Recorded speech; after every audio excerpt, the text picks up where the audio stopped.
ఎలా మరణించాడో మీకు తెలుసా? యముడు రాముడి ప్రాణాలను తీయటానికి అయోధ్యకు వస్తాడు.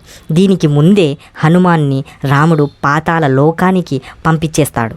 యముడు రాముడితో మనం మాట్లాడుకునే సమయంలో ఎవరైనా వస్తే వాళ్ళకి మరణదండన ఇవ్వాలి అని మాట తీసుకుంటాడు.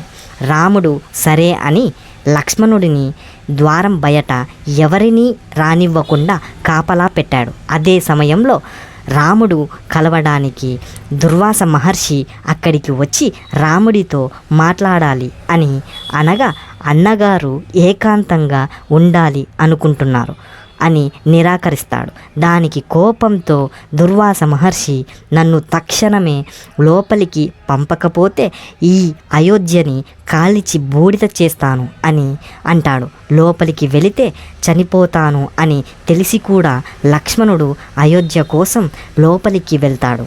రాముడు ఇప్పుడు నీకు నేను మరణదండన ఇవ్వాలి అని బాధపడతాడు. అప్పుడు రాముడు నిన్ను రాజ్య బహిష్కరణ చేస్తున్నాను అని అనగా నీకు దూరంగా ఉంటే నాకు మరణంతో సమానం అని సరయు నదిలో మునిగి జలసమాధి అయిపోతాడు.